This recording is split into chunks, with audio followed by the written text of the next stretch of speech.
মৰিছে নেকি ঠাণ্ডাতে মৰিছে নেকি ধৰণৰ ঘটনা আজিকালি সঘনাই হ'ব ধৰিছে ইয়াৰ একমাত্ৰ কাৰণ হ'ল এলকহল চাৰিওফালে যিহেতু কেৱল মদৰ দোকান খুলি দিছে চৰকাৰৰ পৰা ৰাজহ সংগ্ৰহ কৰাৰ নামত গতিকে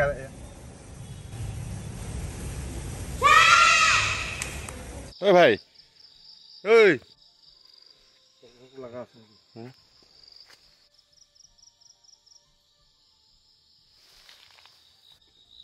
গৈছে দে মৰিছে নেকি যাওঁ ঠাণ্ডাতে মৰিছে নেকি হ'ব পোহৰ গম পাম না মানে খোজকাঢ়িব ভয় লগা হৈছে দেখোন হা এতিয়া তোমাৰ ফালৰ মানুহ নেকি দে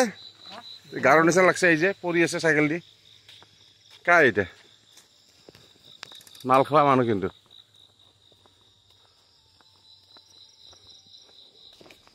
তাতো আচনা গৈছে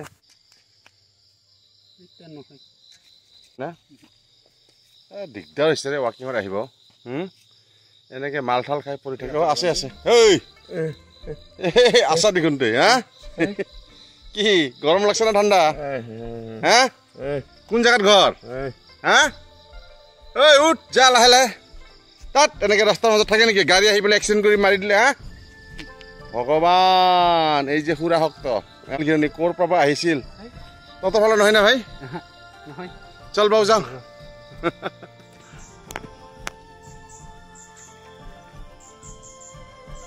এয়া হ'ল আমাৰ শেষ ষ্টেচন ইয়ালৈকে আমি খোজকাঢ়ি আহোঁ আৰু আমাৰ মাষ্টাৰ বন্ধু সেই ৰাস্তা পৰি থকা সেই ব্যক্তিজনক দেখা পাই ইমানে ভয় খাইছিলে যে ব্যক্তিজন মৃত্যু হ'ব পাৰে কিবা এটা লাফত পৰিব পাৰোঁ তাৰ পৰা বেগ হ'ব খুজিছিল নে কি বাৰু ইমান ভয় খায় গাৰো সম্প্ৰদায়সকলৰ গাঁওখনৰ নাম হ'ল চিলজান খুবেই সুন্দৰ এখন গাঁও সন্মুখত এক কলি ঢাকি ৰখা এখন পাহাৰৰ বহুকেইটা নিজৰা আছে মাজে সময়ে আমি ইয়াত গা ধুবলৈ আহিছিলোঁ আৰু ইয়াৰ কাষতে লাগি আছে সুন্দৰকৈ এটা চাৰ্চ ইয়াৰে লোকসকল খ্ৰীষ্টান ধৰ্মাৱলম্বী এটা সুন্দৰ চাৰ্চ এতিয়া আমি উভতিছোঁ ইয়াৰ নৈসৰ্গিক দৃশ্য ইয়াৰ গ্ৰীনেৰীৰ কাৰণে আমি সদায় ইয়ালৈকে পাতৰ্পণ কৰিবলৈ আহোঁ কিন্তু চাওক না ৰাস্তাত কি ধৰণৰ আলাই আথানি হৈ থাকে কোনোবা পৰি থাকে ভয়ো লাগে আৰু মাজে সময় ইফালেদি আহিবলৈ খুবেই ভয়ো লাগে নৱ মাষ্টাৰ মই উগাণ্ডাৰ বন্ধু আৰু চাগে কালিৰ পৰা নাহিব নেকি ইফালে আহিবি নাহিবি সঁচাই দেই নিৰাপত্তা নাই মানে ভাল নালাগে আৰু ধৰকচোন এতিয়া ৰাস্তাৰ কাষত কোনোবা শুই থাকিব আৰু ৰাতি ডাঙৰ ডাঙৰ ট্ৰাক যায় হয় না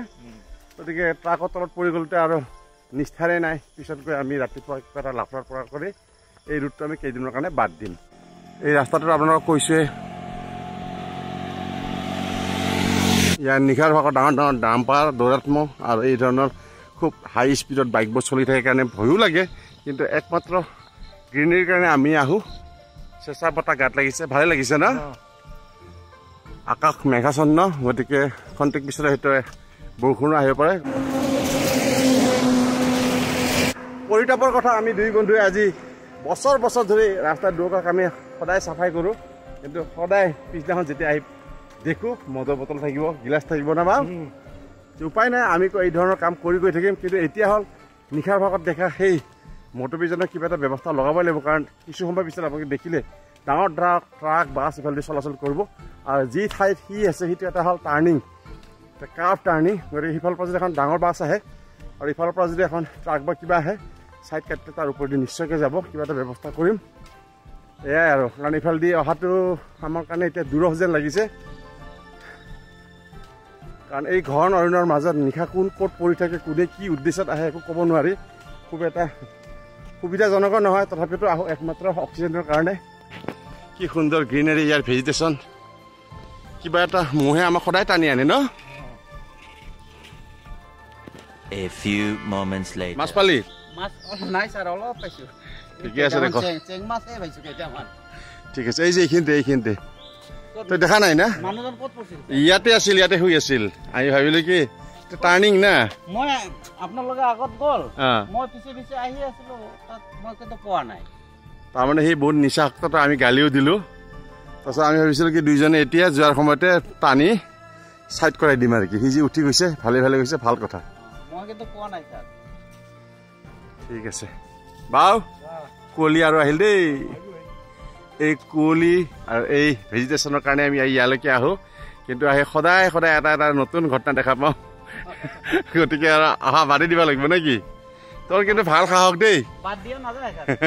প্ৰাতঃভ্ৰমণ কৰিব লাগিব আৰু আমাৰ আব্বাছ ভাই ৰাতিপুৱাই মাছ ধৰিবলৈ গৈছিলে ভালেই পোৱা না কেতিয়াবা কেতিয়াবা কিমান পোৱা মাজত পানী পৰাতে 2 কিলো 2.5 কিলো মই যদি 1.5 কিলো কিনিছো ন গতিকে আৰু যিহেতু পাহাৰীয়া মাছ হয় খুবেই সুস্বাদু হয় শিঙি মাগুৰ নাপালি ন এইবাৰ শিঙি মাগুৰ পোৱা নাই ছাৰ নাইয়ে তাৰমানে এইবাৰ শিঙি মাগুৰ খুব কম মাজে মাজে কুচিয়া পাওঁ আমাৰ নৱচাৰকো কিছু কেতিয়াবা দিবি এয়া নতুন লাইনৰ সম্প্ৰসাৰণ গতিকে গছ কাটিং হৈ আছে এতিয়া ৰাস্তা বন্ধ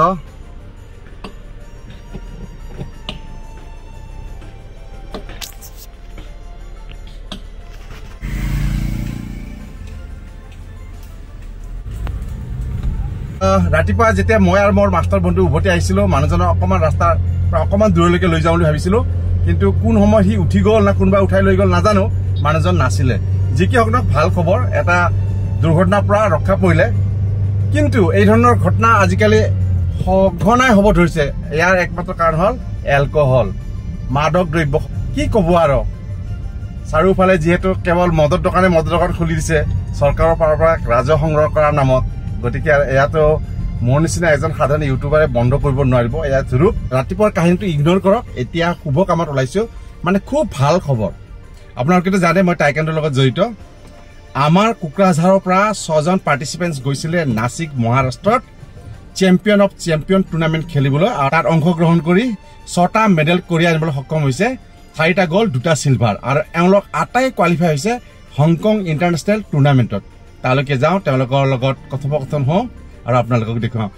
পুনৰাই নতুন ভিডিঅ'ত আপোনালোকক স্বাগতম আশা কৰোঁ আপোনালোকসকলে ভালে কুশলে আছে আৰু ভালে কুশলে কামনা কৰিলোঁ